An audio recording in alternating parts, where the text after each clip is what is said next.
The Hamburg studio felt smaller than usual. November 1986, late afternoon, gray light through the windows. Dieter Bohlen sat at the mixing board. Thomas Anders stood at the microphone. They'd been here for 4 hours, recording vocals for the new album. Progress had been slow, painful, every take requiring multiple attempts, every decision becoming a negotiation. The tension had been building for weeks, small disagreements, passive-aggressive comments. Long silences, the kind of tension that makes the air feel heavy, that makes simple tasks exhausting. They were both tired, both frustrated, both aware something was wrong but unable to name it, unable to fix it. The engineer sat in the corner, uncomfortable, pretending not to notice. He'd worked with them for 2 years, had seen them argue before, creative.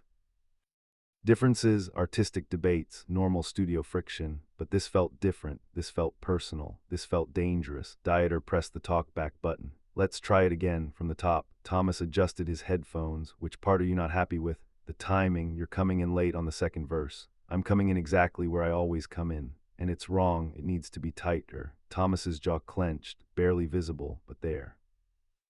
I'll try it tighter, take 16. Thomas sang it, adjusted his timing, came in earlier. Dieter stopped the playback after 8 bars. Still not right. What's not right about it? The feeling, it's too mechanical now. You just told me to be tighter. Tight doesn't mean mechanical. Then tell me what you want. I want it to feel natural but precise. Those are contradictory.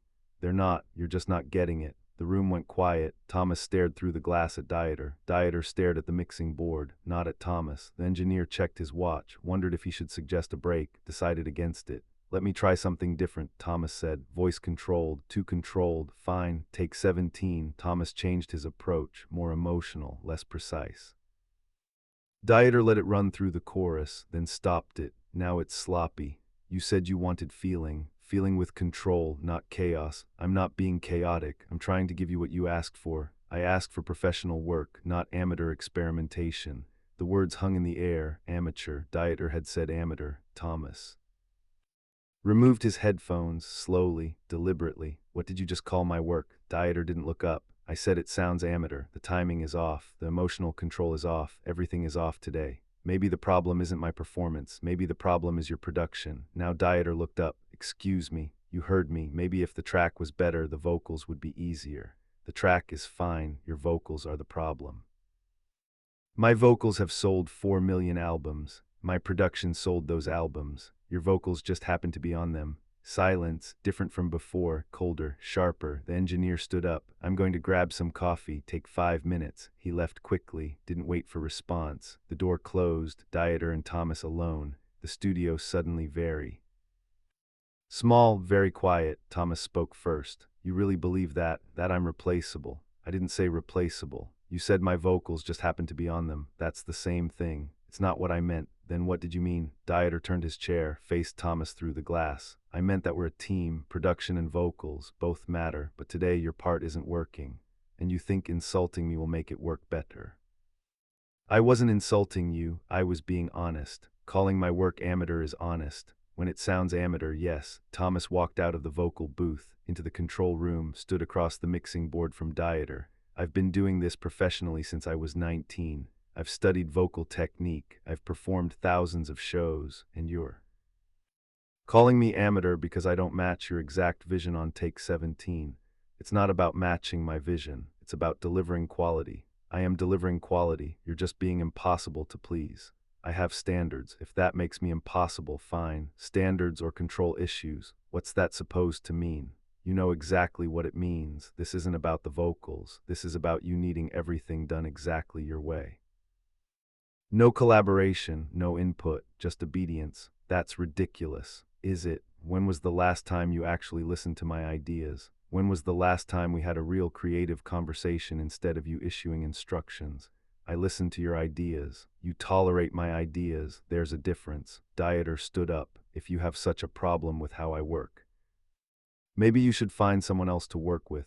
Maybe I should. They stared at each other, neither backing down, neither sure how this had escalated so fast. You don't mean that, Dieter said, but his voice lacked confidence. Don't I? Thomas replied. Dieter felt something shift, a line they were approaching, a boundary they'd never crossed. He should pull back, de-escalate, but pride wouldn't let him, anger wouldn't let him, frustration wouldn't let him. The problem, Dieter said slowly, is that you think your contribution is equal to mine, that your vocals are as important as my production, my composition, my vision. They are equal. They're not. I create the songs, I arrange them, I produce them. You sing words I give you over melodies I write. That's not equal, without my voice. Your melodies are nothing. Without my melodies, your voice is just another singer. Then maybe we don't need each other. The sentence hung there, dangerous, final. Dieter should have stopped, should have recognized they'd gone too far. Instead, he said the thing he'd been thinking for months, the thing he'd never said out loud, the thing that once spoken couldn't be unspoken. I can't work with you anymore. 4 seconds of absolute silence. Thomas's expression didn't change.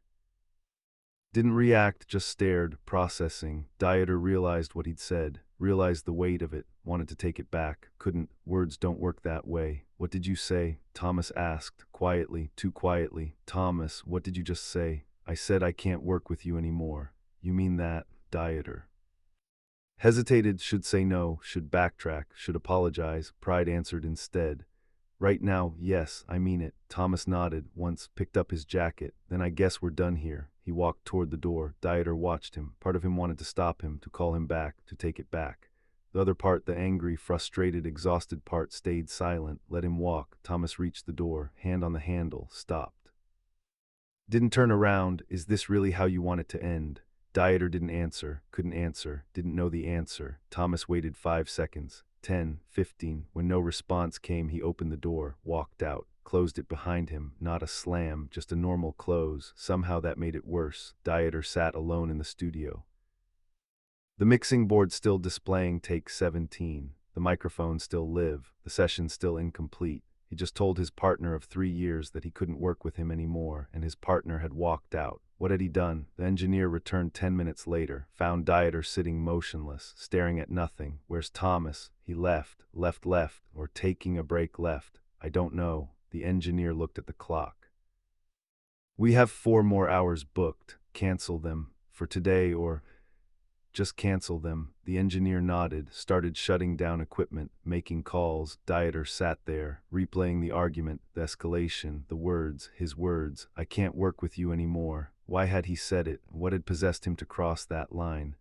They'd argued before dozens of times, sometimes heated, sometimes personal, but they'd never questioned the partnership itself, never threatened the foundation, until today, until he'd been too angry, too tired, too frustrated to stop himself. And now it was out there, said, real. Thomas drove home, hands tight on the steering wheel, trying not to think, not to process, not to feel, just drive, just get home, just put distance between himself and that studio. I can't work with you anymore. The sentence played on loop, the finality of it, the rejection, not I don't want to work with you right now, not we need a break, but I can't, present tense, permanent. His partner had just told him their partnership was impossible, and he'd walked out instead of fighting for it. Should he have fought? Should he have stayed? Should he have apologized? For what? He hadn't done anything wrong, had he? He'd just been trying to deliver a good vocal, trying to do his job, and Dieter had called it amateur. Had said his contribution didn't matter, had said he couldn't work with him. No, he hadn't done anything wrong. This was on Dieter. This was Dieter's pride, Dieter's control issues, Dieter's inability to collaborate. He pulled into his driveway. Sat in the car, stared at his house. His phone was inside. Dieter might call, might apologize, might take it back. Thomas didn't move, didn't want to know if Dieter would call, because if he didn't call, that meant it was real. That meant the partnership was actually over, and Thomas wasn't ready for that to be real yet. Neither man called that night. Dieter sat in his apartment, phone on the table, staring at it, willing it to ring. Thomas sat in his house, phone unplugged, not ready to hear it ring. 2 men, 2 apartments, 2 phones, no call. The next morning their manager called Dieter. What happened yesterday? How did you hear about yesterday? Thomas's people called me, said the session ended early, said there was an incident. Dieter explained, carefully, left out the worst parts. Made it sound less severe than it was. Did you really tell him you can't work with him anymore? Dieter hesitated. I was angry. I didn't mean it the way it sounded. How did you mean it? I don't know what I meant. I was frustrated. You need to fix this. We have an album deadline. We have tour dates. We have contracts. I know, so fix it. The manager hung up, left Dieter sitting there, wondering how to fix something he'd broken with words. Thomas got the same call, different version, same message. You need to go back to work. He told me he can't work with me. He was angry. You've both been angry before. Not like this. So what's your plan? Walk away, lose everything you've built. He's the one who said he can't work with me. And you're the one who left without resolving it. You're both being children. Fix it. The manager hung up. Thomas sat there, phone in his hand, pride and pragmatism fighting. Pride wanted to wait. Let Dieter apologize first. Dieter had said it. Dieter should take it back. Pragmatism knew they had obligations, contracts, commitments, people depending on them. One of them had to bend. One of them had to make the first move. But which one? 3 days of silence, both waiting, both too proud. Day 4, their manager called. Conference call. You're both being idiots. Monday, studio, be professional, finish the album. Monday came, they arrived separately, nodded, no words. The engineer loaded take 17. Let's continue, Dieter said. Thomas stepped into the booth. Take 18, perfect.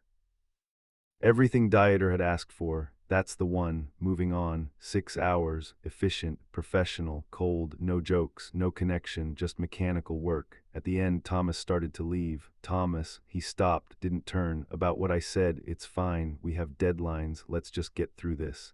Is that all this is? Now, Thomas turned. You told me you can't work with me. I'm here anyway. What more do you want?